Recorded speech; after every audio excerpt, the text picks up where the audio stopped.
यदि हम कुछ ऐसे मिश्रणों की बात करें जो टिंडल प्रभाव प्रदर्शित करते हैं और कुछ ऐसे मिश्रणों की बात करें जो टिंडल प्रभाव प्रदर्शित नहीं करते हैं, अर्थात वो कोलॉइडल सॉल्यूशन की तरह या कोलॉइड विलयन की तरह कार्य नहीं करते हैं।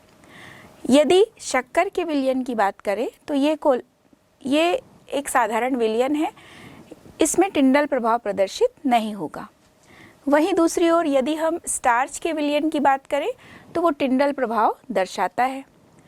साथ ही यदि हम किसी ऐसे विलयन की बात करें जिसमें कि जल में स्याही मिलाया गया हो तो ये भी एक कोलॉइड विलयन होगा या ये भी एक कोलॉइड की तरह कार्य करता है और यह टिंडल प्रभाव दर्शाते हैं।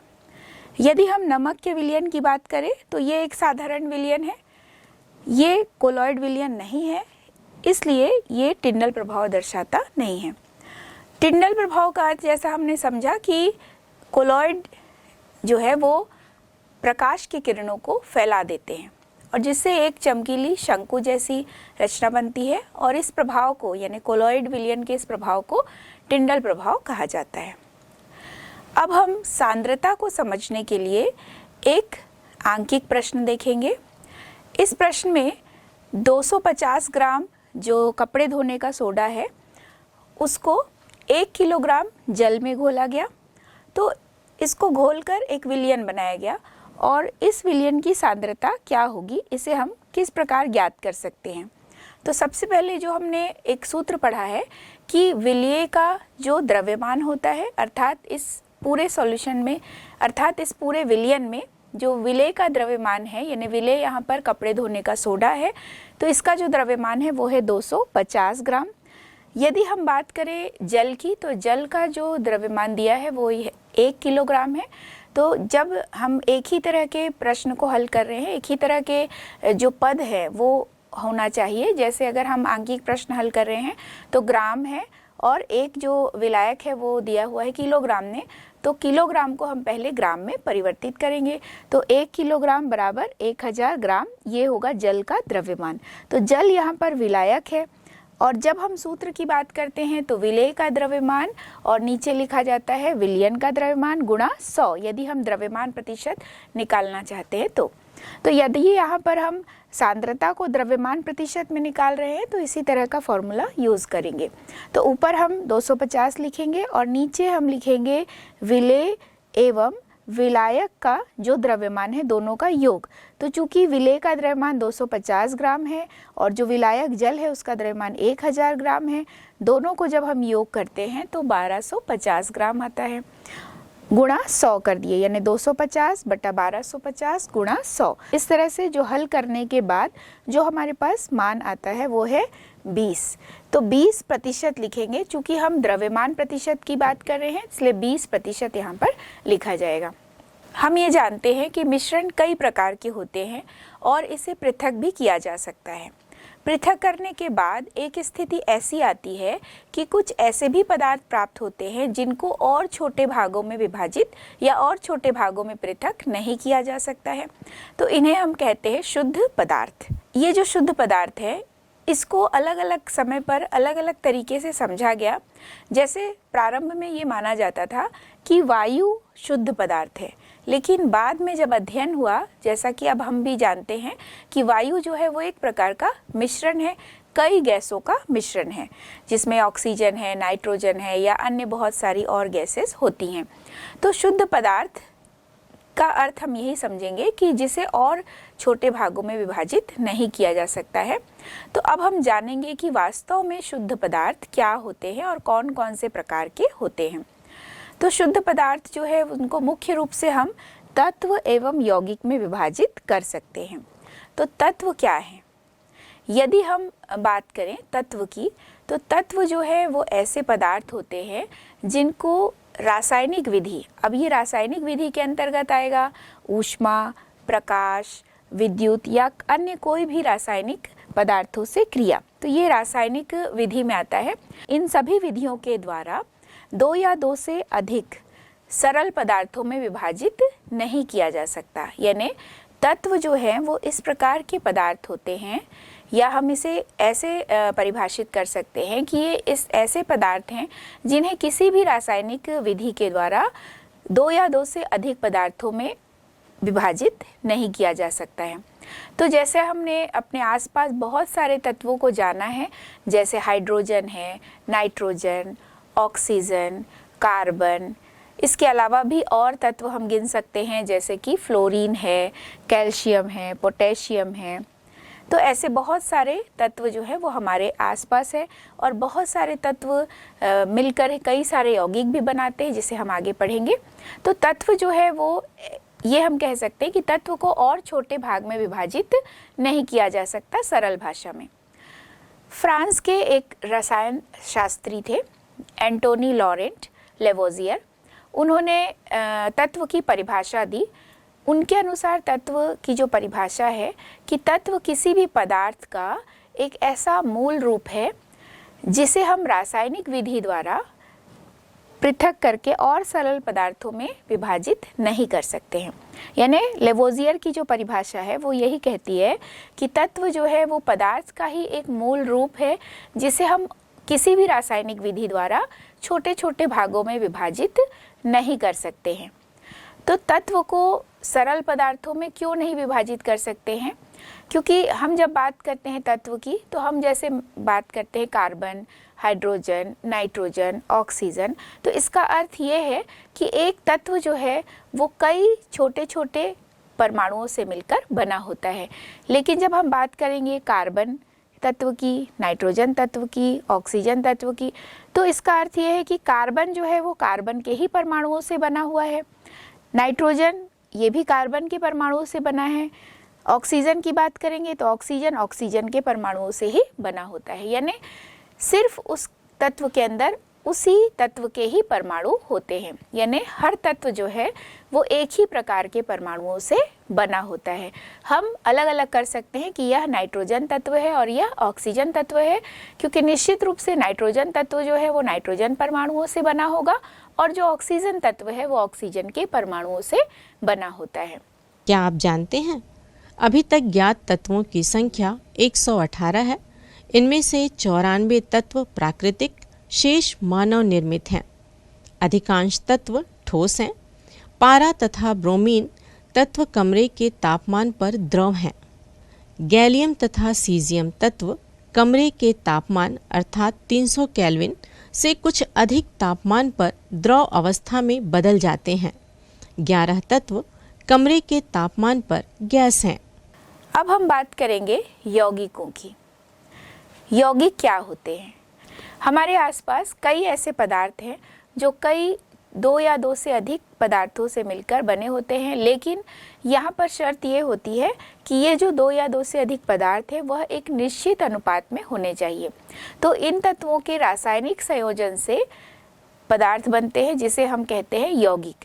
तो ये जो रासायनिक अभिक्रिया के होने के फलस्वरूप जो भी यौगिक बनते हैं, इनके जो गुण होते हैं वे अवयवी तत्वों के गुणों की तुलना में अलग गुण दर्शाते हैं। जैसे यदि हम बात करते हैं जल की, तो जल में हाइड्रोजन भी है और ऑक्सीजन भी है। इसमें हम देख रहे हैं हाइड्रोजन का 2 भाग और ऑक्सीजन का 1 भाग। इसी अनुपात में ये क्रिया करते हैं, इसी अनुपात में इनमें रासायनिक संयोजन होता है। यदि अनुपात बदल दिया जाएगा तो फिर यह जल यौगिक नहीं रहेगा। तो यहाँ पर हम जब बात करते हैं कि जिन 2 तत्वों से मिलकर यौगिक बना है, उन तत्वों के गुणों से यौगिक का गुण एकदम अलग होता है। यदि हम बात करते हैं जल की, तो यहाँ पर जल जो है वो एक ऐसा यौगिक है जो कि हाइड्रोजन और ऑक्सीजन से बना है। तो जो ज्वलनशील गैस है वो है हाइड्रोजन, साथ ही जो ऑक्सीजन है वह जलने में सहायक होते हैं। लेकिन यहाँ पर हम जब बात करते हैं कि इन दोनों के संयोग से, इन दोनों के रासायनिक संयोजन से जल बना, तो हम ये जानते हैं कि जल जो है वो आग को बुझाता है। तो यहाँ पर ये सिद्ध होता है कि जिन तत्वों से ये यौगिक बने हैं, यौगिक के गुण अवयवी तत्वों के गुणों से बिल्कुल अलग होते हैं। अब हम यहाँ पर एक प्रयोग के माध्यम से जल किन तत्वों से मिलकर बनता है हाइड्रोजन, ऑक्सीजन और किस अनुपात में ये रहते हैं, इसके बारे में हम एक छोटा सा प्रयोग देखेंगे। इस प्रयोग को करने के लिए सबसे पहले एक चौड़े मुंह की प्लास्टिक की बोतल लेते हैं और उसकी तली को काट देते हैं। बोतल के मुंह पर यहाँ पर 2 छिद्र किया गया है और रबर कॉर्क लगा दिया जाता है और रबर कॉर्क लगाकर इन छिद्रों में कार्बन की 2 छड़ लगा देते हैं। जो ये कार्बन की 2 छड़ लगाते हैं वो यहाँ पर इलेक्ट्रोड की तरह कार्य करते हैं। जल से भरी जो कांच की 2 परख नली को कार्बन इलेक्ट्रोडों पर इस प्रकार से रखते हैं कि परख नली में हवा बिल्कुल भी प्रवेश न करे और परख नली जो है वो पानी से पूरी तरह भरी रहे। इसके बाद हम देखते हैं कि ये जो दोनों इलेक्ट्रोड है इनको 9 वोल्ट बैटरी से जोड़ दिया जाए। इसके बाद दोनों परख नली में हम देख रहे हैं कि एकत्र हो रही है गैसें, और जब ये गैसें एकत्र होती हैं तो इसे हम ध्यानपूर्वक देखते हैं और दोनों परख नलियों में समान दर से एकत्रित हो रही है या नहीं गैस, इस चीज़ का अवलोकन करते हैं। जब एक परख नली में पूरा पानी नीचे उतर जाता है तो ऐसे स्थिति में हम देख रहे हैं कि परख नली गैस से पूरी भर जाती है और तब दूसरी परख नली में एकत्रित गैस के आयतन पर हम ध्यान देने लगते हैं। पूरी भरी परख नली को हटाकर या उसके स्थान पर दूसरी परख नली में जल भरकर फिर से इसे व्यवस्थित करके पहले जैसे हमने रखा उसी तरह से व्यवस्थित कर देते हैं उपकरण को। अब हम देखते हैं जब आधी भरी परख नली गैस से पूरी भर जाए तो उसे भी फिर बीकर से बाहर निकाल लेते हैं। अब दोनों परख नलियों के मुंह के पास जलती हुई माचिस की तीली लेकर जाते हैं। तो हम ये देखते हैं कि चूँकि ऑक्सीजन जो है वो गैस को जलने में सहायता प्रदान करती है और हाइड्रोजन जो है वो स्वयं जलने वाली गैस होती है। तो इस प्रकार से यहाँ पर इनका जो आयतन है गैसों का ये ज्ञात कर लिया जाता है और इस प्रयोग के माध्यम से यह भी सिद्ध होता है कि जल को बनाने के लिए हाइड्रोजन का 2 भाग और ऑक्सीजन का 1 भाग प्रयोग में आता है। जल एक यौगिक है जो कि हाइड्रोजन एवं ऑक्सीजन से मिलकर बना होता है और आयतन के अनुसार यदि हम देखें तो इसका अनुपात 2:1 होगा, यानी हाइड्रोजन का 2 भाग और ऑक्सीजन का 1 भाग। लेकिन जो गुण की बात करते हैं तो गुण में जल के गुण हाइड्रोजन एवं ऑक्सीजन के गुण से बिल्कुल अलग हो जाता है। यदि हम भार की दृष्टि से जल को देखें तो इसमें हाइड्रोजन और ऑक्सीजन के द्रव्यमान की गणना की जाने पर ये जो द्रव्यमान है वो सदैव 1:8 होता है, यानी 1:8 जो है वो सबसे सरल अनुपात है। चाहे जल हमें किसी भी स्रोत से प्राप्त हो, यानी जल हमें नदी से भी प्राप्त हो सकता है, जल हमें कुएं से भी प्राप्त हो सकता है, जल हमें समुद्र से भी प्राप्त हो सकता है, झील से भी प्राप्त हो सकता है।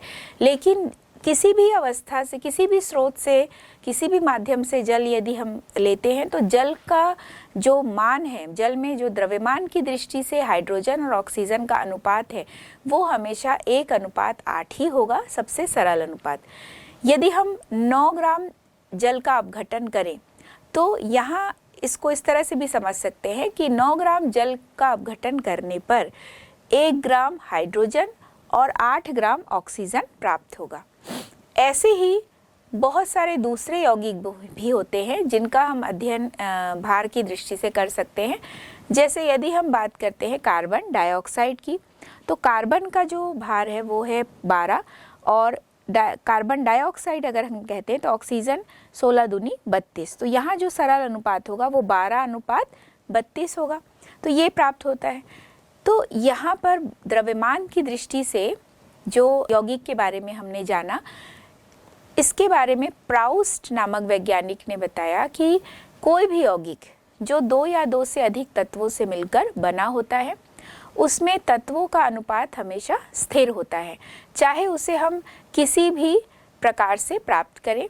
इसे निश्चित या स्थिर अनुपात का नियम भी कहते हैं। तो ये जो स्थिर अनुपात का नियम है इसे प्राउस्ट ने बताया और इनके अनुसार जो भी हम यौगिक की बात करते हैं, ये सारे जो यौगिक होते हैं वो किसी भी माध्यम से यदि प्राप्त होते हैं तो उसमें भार की दृष्टि से तत्वों का जो अनुपात होगा वो सदैव एक निश्चित अनुपात में ही रहता है। अब हम तत्व एवं यौगिक में कौन कौन से अंतर है या किन बिंदुओं पर हम इसे समझ सकते हैं। तो जैसा हमने तत्व को देखा कि तत्व जो है वो एक ही प्रकार के परमाणुओं से मिलकर बना होता है, जबकि यौगिक जो है वो 2 या 2 से अधिक प्रकार के परमाणुओं के एक निश्चित अनुपात से मिलकर बना होता है। अब तक तत्वों की जो खोज है वो 118 तत्व खोजे जा चुके हैं। वहीं दूसरी ओर यौगिक कई सारे होते हैं, यानी यौगिकों की संख्या जो है वो बहुत अधिक है और लगातार हर दिन नए नए यौगिकों की खोज होती जा रही है जो भी हमारे लिए उपयोगी है। ऐसे बहुत सारे यौगिक लगातार बनाए जा रहे हैं वैज्ञानिकों के द्वारा। तो यौगिकों की संख्या जो है वो असंख्य है, बहुत अधिक है। जब हम बात करते हैं उनके गुणधर्मों की, तो जो तत्व हैं उनके गुणधर्म उसके जो सूक्ष्म कण होते हैं यानी परमाणु हैं उनके कारण होते हैं। जैसा हमने ये जाना था कि अगर हम कार्बन तत्व की बात करते हैं तो कार्बन तत्व के अंदर कार्बन के ही परमाणु होंगे।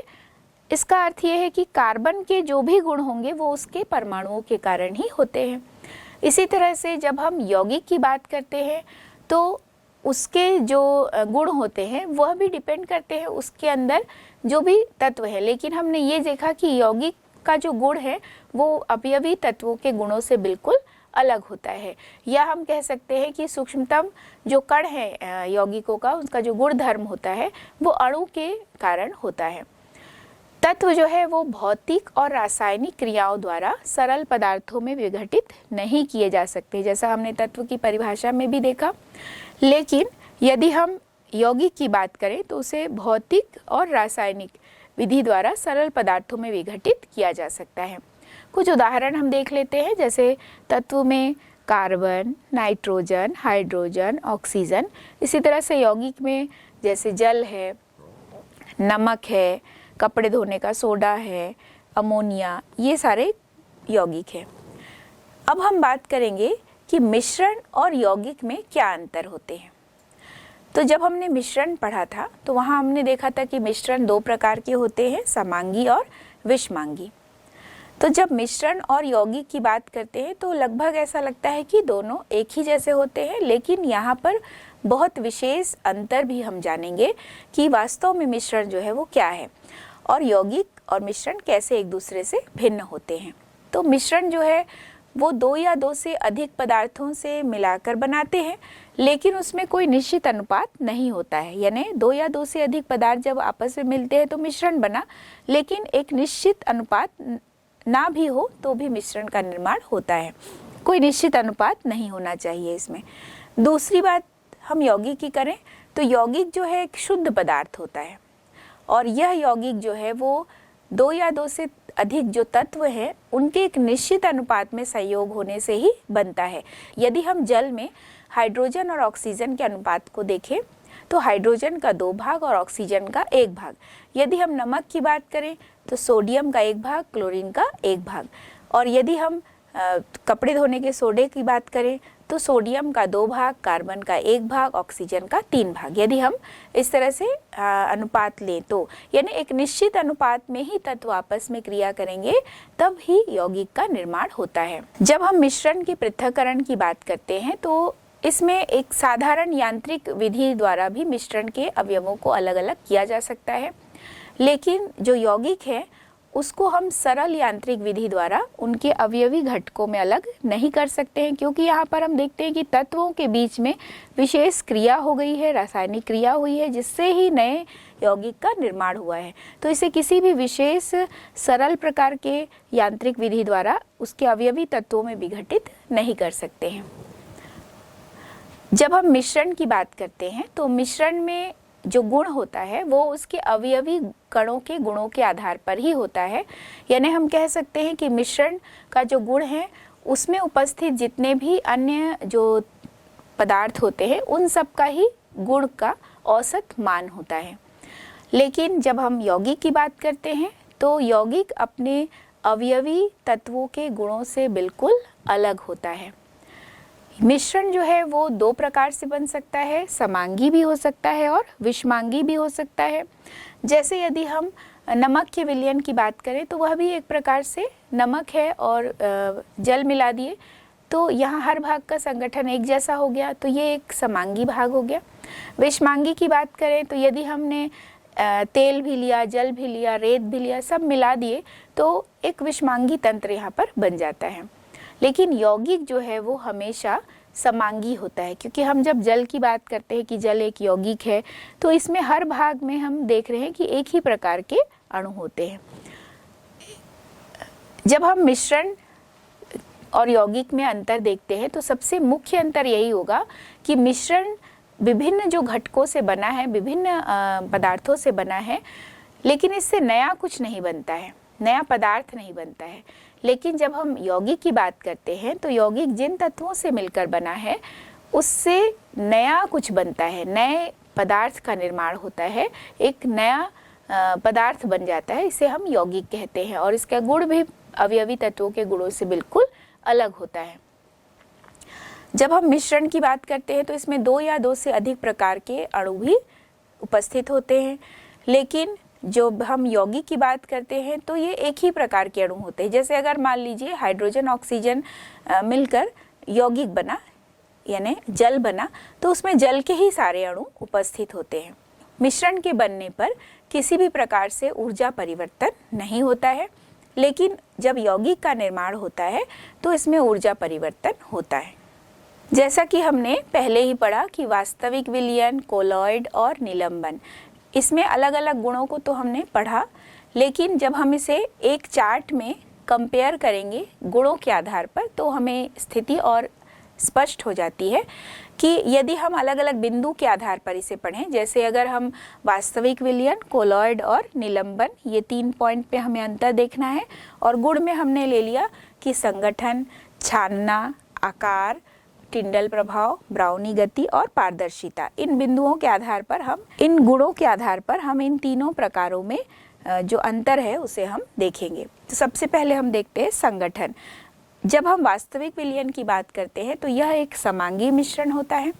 कोलॉइड में हम देख रहे हैं विषमांगी तंत्र है। निलंबन में हम देखते हैं कि यह भी एक विषमांगी तंत्र है। छानने को अगर देखें तो जो साधारण विलयन है इसे हम फिल्टर पत्र से देखते हैं, छानते हैं, तो ये आसानी से फिल्टर पत्र को पार कर लेता है। दूसरा, जब हम कोलॉइड को देखते हैं तो यह भी आसानी से फिल्टर पत्र को पार कर लेता है। लेकिन जब हम निलंबन की बात करते हैं, जैसे हमने रेत और जल को देखा, तो ये फिल्टर पत्र को पार नहीं कर पाते हैं, यानी इसमें विलेय के कण जो है वो फिल्टर पत्र पर ही रह जाते हैं। जब हम आकार की बात करते हैं तो वास्तविक विलयन में जो विलेय के कणों का आकार है वो 10⁻⁸ सेंटीमीटर व्यास का होता है। और जब हम कोलॉइड की बात करते हैं तो कोलॉइड में जो विलेय के कणों का आकार है वो 10⁻⁵ सेंटीमीटर से 10⁻⁷ सेंटीमीटर के बीच का होता है, इतने सेंटीमीटर व्यास के बीच का होता है। वहीं निलंबन की बात करते हैं तो निलंबन में हम देखते हैं कि कणों का आकार जो है वो बड़ा होता है, तो निश्चित रूप से यहाँ विलेय के कणों का आकार जो है वो बड़ा होगा। तो निलंबन में जो विलेय के कणों का आकार है वो 10⁻³ से 10⁻⁷ सेंटीमीटर व्यास का होता है। अब हम अगले गुण की ओर आते हैं, टिंडल प्रभाव। तो जैसा कि हमने देखा कि वास्तविक विलयन, जैसे नमक का विलयन है या शक्कर का विलयन है, तो ये टिंडल प्रभाव नहीं दर्शाते हैं। जो कोलॉइड हैं वो टिंडल प्रभाव दर्शाते हैं, यह कोलॉइड का एक विशेष गुण होता है। वहीं जो निलंबन है ये भी टिंडल प्रभाव नहीं दर्शाते हैं। ब्राउनी गति वास्तविक विलयन प्रदर्शित नहीं करते हैं, जबकि कोलॉइड विलयन ब्राउनी गति प्रदर्शित करते हैं, और जो निलंबन है वह भी ब्राउनी गति प्रदर्शित नहीं करते हैं। जब हम पारदर्शिता की बात करते हैं तो चूंकि जो वास्तविक विलयन है वह समांगी एक तंत्र बना है, ये पूर्ण रूप से पारदर्शी होता है। जब हम कोलॉइड की बात करते हैं तो ये विषमांगी तंत्र है, ये अपारदर्शी होगा, और जब हम निलंबन की बात करते हैं तो यह भी अपारदर्शी एक माध्यम होता है।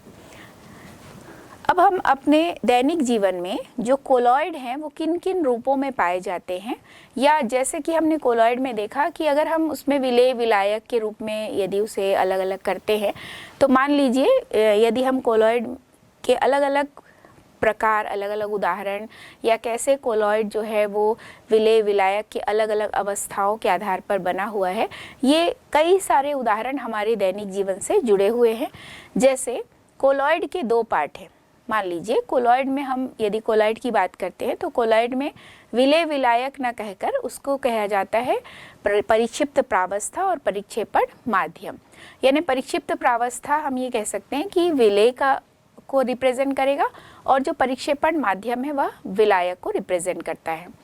तो यहाँ पर हम उदाहरण लेते हैं। यहाँ पर इस चार्ट के माध्यम से हम समझेंगे कि जो परिक्षिप्त प्रावस्था है यदि यह ठोस है और परिक्षेपण माध्यम भी ठोस है, दोनों ठोस है, तो ऐसी अवस्था में जो कोलॉइड तंत्र बना उसका क्या उदाहरण होगा? तो वह जेमस्टोन, जो हम कलर पत्थर यूज़ करते हैं कई बार, तो ये कलर जो जेमस्टोन है, साथ ही जो रंगीन कांच है, इसमें दोनों ही ठोस होता है। वहीं दूसरी ओर यदि हम परिक्षिप्त प्रावस्था ठोस ले लें और परिक्षेपण माध्यम द्रव ले लें, तो यहाँ पर सोने या चांदी का जो सॉल होता है, यानी सोना चांदी जो है वो एक लिक्विड में घुला हुआ है, तो ये हो जाएगा ठोस और द्रव का कोलॉइड।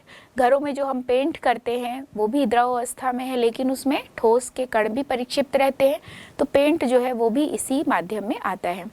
दूसरा हम देखेंगे कि धुआं, यह उदाहरण है। इस धुएं में हम देख रहे हैं कि परिक्षिप्त प्रावस्था जो है वो ठोस है। जैसे धुएं की जब हम बात करते हैं तो उसमें धुआं काला यदि है तो उसमें कार्बन के पार्टिकल है, कार्बन ठोस अवस्था में है, और पूरा जो वायु है उसके अंदर ठोस रूप में जो है वो कार्बन है, तो ये गैस की अवस्था में पाया जाएगा, यानी परिक्षेपण माध्यम जो है वो गैस होगा। यदि हम अन्य अवस्थाओं की बात करें, जैसे यदि हम परिक्षिप्त प्रावस्था में द्रव लेते हैं, परिक्षेपण माध्यम में भी द्रव लेते हैं, तो जैसे इसका उदाहरण क्या होगा? दूध। जैसे दूध में जल भी मिश्रित होता है तो उसमें परिक्षिप्त प्रावस्था भी द्रव है और परिक्षेपण माध्यम भी द्रव होगा। यदि हम कोहरे या बादल की बात करते हैं तो कोहरा या बादल जिसमें कि जल वाष्प के कण होते हैं, यानी यहाँ पर पूरा जो परिक्षेपण माध्यम है वो गैस होगा और गैस के अंदर जल वाष्प के कण होंगे। ये जो बादल है या जो कोहरा है या जो कीटनाशक जो स्प्रे होते हैं, यहाँ पर हम देख रहे हैं कि यदि परिक्षेपण माध्यम जो है वो गैस है और परिक्षिप्त प्रावस्था द्रव है, तो इसमें कोहरा या बादल का उदाहरण है। तो यहाँ पर जो कोहरा या बादल है इसमें जल वाष्प के कण जो है वो वायु में परिक्षिप्त होते हैं। यदि हम झावा पत्थर की बात करें तो इसमें परिक्षेपण माध्यम जो है वो ठोस होगा और इसके अंदर गैस के बुलबुले हैं, यानी यह पत्थर देखते हो आप कि हल्का होता है, इसमें गैस परिक्षिप्त होता है, यानी परिक्षिप्त प्रावस्था गैस और परिक्षेपण माध्यम ठोस होगा। दूसरी तरफ हम बात करते हैं, यदि परिक्षिप्त प्रावस्था गैस है और परिक्षेपण माध्यम द्रव है, तो यहाँ पर साबुन की जो झाग है या फेन है या फेंटी हुई क्रीम है, यह उसका उदाहरण होगा, जिसमें अधिक मात्रा में द्रव है और कम मात्रा में यहाँ पर गैस होता है। तो यहाँ पर हमने कुछ उदाहरणों के बारे में जाना जिसमें विभिन्न अवस्थाओं में अलग अलग कोलॉइड के तंत्र को हम देखते हैं, क्योंकि कोलॉइड जो है वो हमारे दैनिक जीवन का एक हिस्सा है और इसे हम बहुत अच्छी तरह से समझ सकते हैं विभिन्न उदाहरणों के द्वारा कि कैसे विलेय एवं विलायक या परिक्षिप्त प्रावस्था परिक्षेपण माध्यम को मिलाने पर कैसे कोलॉइड तंत्र बनता है।